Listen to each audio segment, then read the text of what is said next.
Egg fried rice చేస్తున్నాను చూడండి. ముందు ఉల్లిపాయలు వేసాను, తర్వాత దాంట్లో కొంచెం కరివేపాకు వేసాను, తర్వాత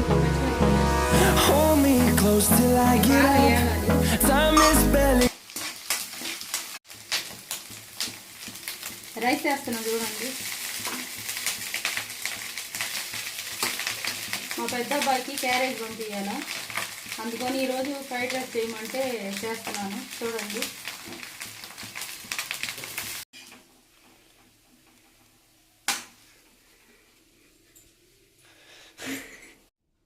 కొంచెం తిని చూపిస్తాను చూడండి.